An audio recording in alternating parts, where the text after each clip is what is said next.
अस्सलाम वालेकुम to all students. उम्मीद है आप सब लोग खैरियत से होंगे। लास्ट वीडियो में हमने अल्लामा इकबाल ओपन यूनिवर्सिटी के बिजनेस मैथमेटिक्स कोड है 1429 का चैप्टर नंबर 1 स्टार्ट किया था, प्रोबेबिलिटी थ्योरी। आज की इस वीडियो में हम लोग डिस्कस करेंगे rules of probability. One by one हम इन सब रूल्स को डिस्कस करेंगे और उनसे रिलेटेड एग्जांपल्स को भी देखेंगे। जो फर्स्ट वन रूल है हमारे पास रूल्स ऑफ प्रोबेबिलिटी में, फर्स्ट रूल है the probability of event denoted by P of P is real number between 0 and 1। जो भी प्रोबेबिलिटी होती है वो 0 और 1 के बिटवीन होती है। या तो प्रोबेबिलिटी किसी भी इवेंट की 0 होती है या फिर 1 होती है। अगर किसी भी इवेंट का अकर होना इम्पॉसिबल है देन उसकी जो प्रोबेबिलिटी होगी वो 0 होगी। अदरवाइज उसकी जो अगर उस इवेंट का होना पॉसिबल है, वो इवेंट हो सकता है, उसका अकर होना पॉसिबल है, देन उसकी प्रोबेबिलिटी क्या होगी, 1 होगी। प्रोबेबिलिटी हमेशा 0 और 1 के बिटवीन ही होती है, अदरवाइज इसका कोई और चांस नहीं है कि इसके अलावा भी इसका कोई आंसर आएगा। तो आप लोगों ने अपने माइंड में रखना है कि प्रोबेबिलिटी भी जो होती है किसी भी इवेंट की वो 0 और 1 के बिटवीन होती है। 0 होगी तो वो इम्पॉसिबल होगा, 1 होगी तो वो इवेंट का अकर होना पॉसिबल होगा। नेक्स्ट हमारे पास है रूल नंबर 2। रूल नंबर 2 में हमारे पास है अगर आपके पास एक ऐसा इवेंट है जिसका अकर होना इम्पॉसिबल है तो उसको हम लोग नोट करते हैं पी ऑफ ई कॉम्प्लीमेंट। मतलब यहाँ पे हम छोटा सा सी लिख देते हैं। ये सी ऊपर ये शो कर रहा है कि ये जो इवेंट है इसका अकर होना इम्पॉसिबल है, और पी ऑफ ई ये इसको हम डिनोट करते हैं कि इस इवेंट का अकर होना पॉसिबल है।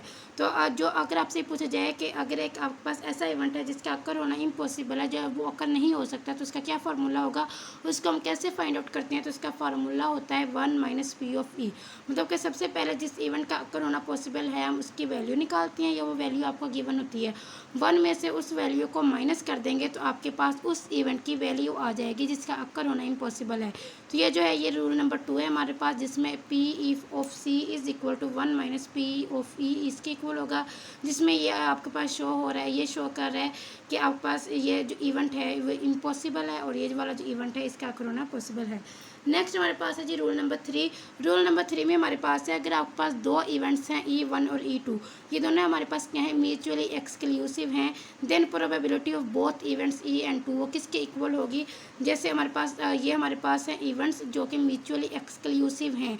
दो इवेंट्स हैं हमारे पास E1 एंड E2 और उन दोनों का होना पॉसिबल है, वो दोनों म्यूचुअली एक्सक्लूसिव हैं, तो वो किसके इक्वल होगा, P E of 1 plus P E of 2।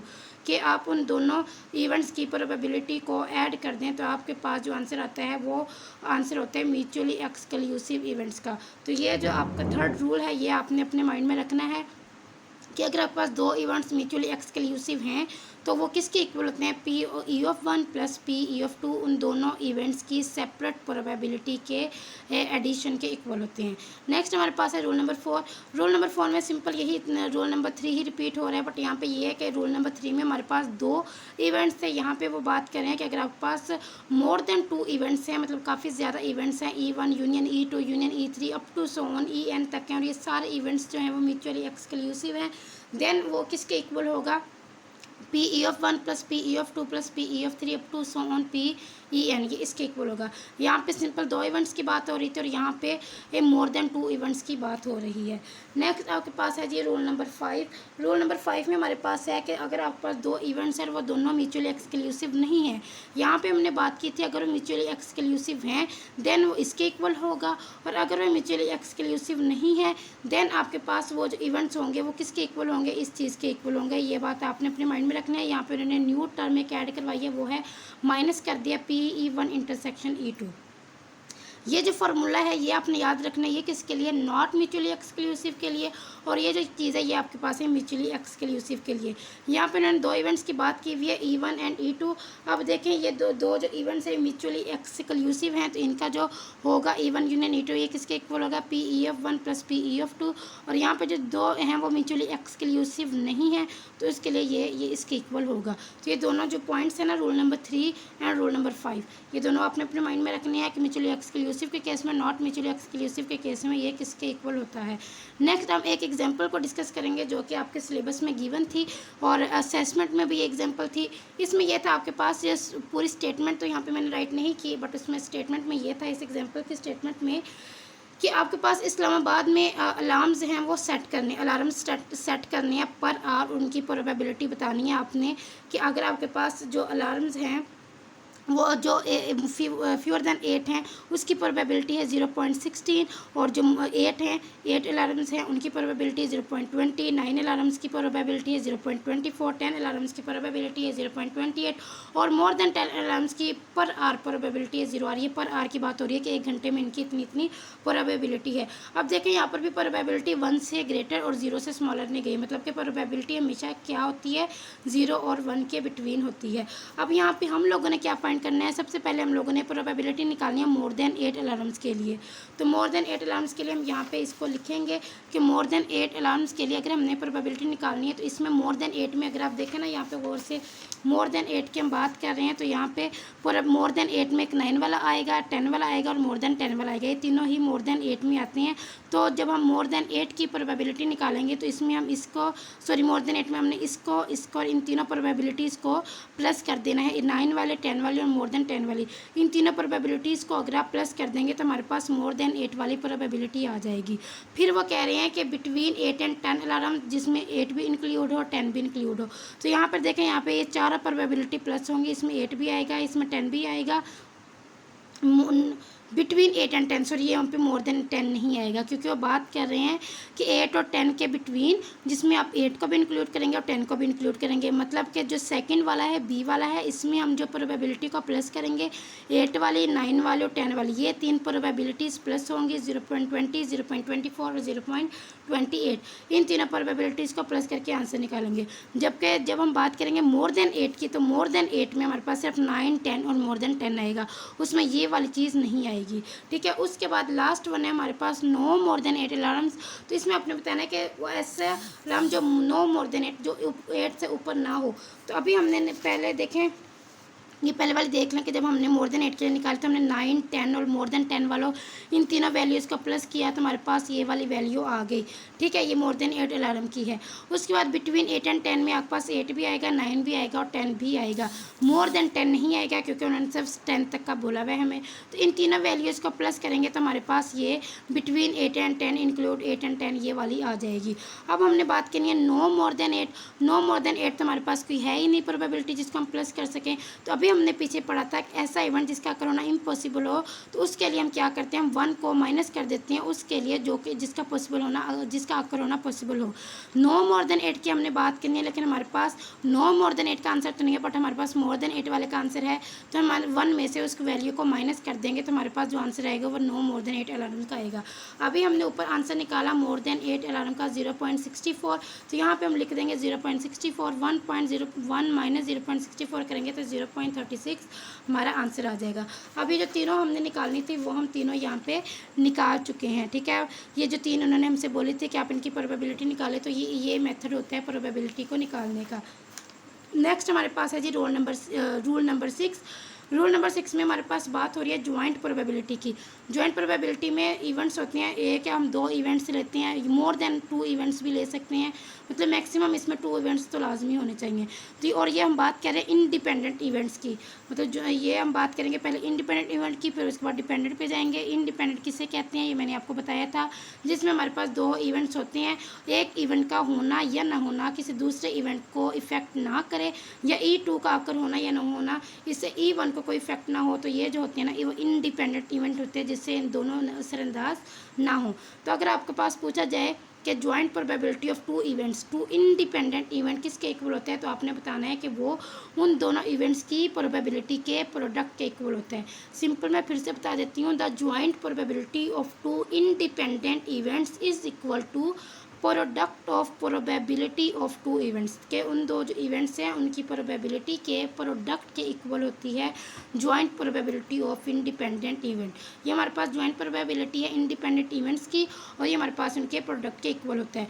Rule number 7 में सेम यही चीज़ रिपीट हो रही है, बट यहाँ पे हम सिंपल 2 इवेंट्स की बात कर रहे थे, यहाँ वो मोर देन 2 इवेंट्स की बात कर रहे हैं कि अगर इस तरह हो E1 intersection E2 intersection E3 up to so on intersection EN, और तो ये किसके इक्वल होगा, इन सबके प्रोडक्ट के इक्वल होगा, PE1 PE2 PE3 up to so on PEN।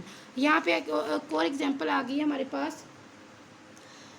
Example ये है कि फाइंड प्रोबेबिलिटी फॉर, मतलब इसकी स्टेटमेंट में मैंने नहीं लिखी, इसकी स्टेटमेंट ये थी कि आपके पास 2 यूनिवर्सिटीज़ हैं, वो दोनों यूनिवर्सिटी जो हैं वो कंट्रीब्यूट करना चाहती हैं किसी भी एक तंजीम कह लें, आपके ऑर्गेनाइजेशन है उसमें वो हेल्प के लिए, ये मतलब ज़कात या कोई आप कह लें कि हेल्प आउट करना चाहते हैं किसी भी तंजीम के, उसके लिए वो पेमेंट करना चाहते हैं।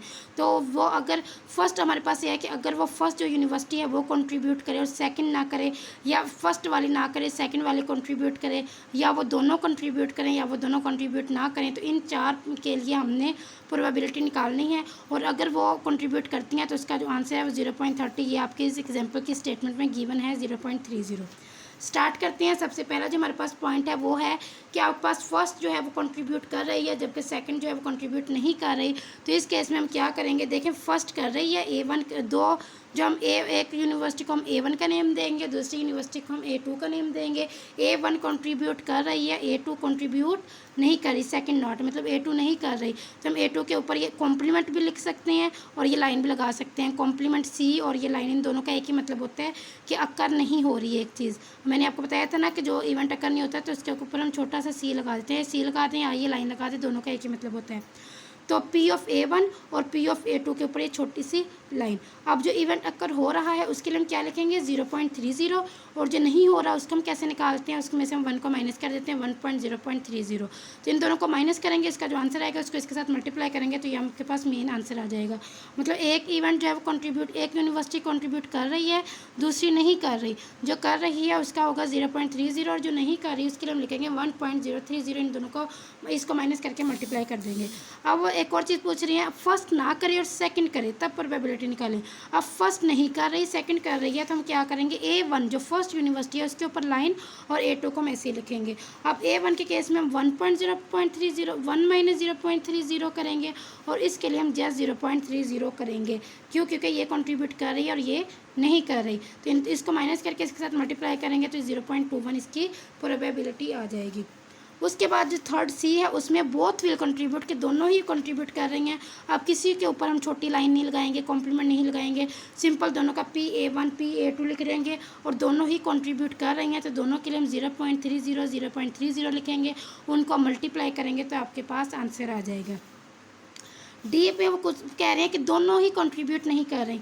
अगर दोनों ही कंट्रीब्यूट नहीं कर रही तो हम A1 के ऊपर भी लाइन और A2 के ऊपर भी लाइन लगाएंगे और इसमें भी हम 1 माइनस 0.30 और इसमें भी 1 माइनस 0.30, इनको माइनस कर दें, इसको इसमें से माइनस करके इन दोनों के आंसर्स को मल्टीप्लाई कर देंगे तो 0.49 और ये आंसर्स आपके पास आ जाएंगे। ये हमने चारों के लिए इसकी प्रोबेबिलिटी निकाल ली है। इस तरह की एग्जाम्पल्स आपके पेपर में पूछी जाती हैं।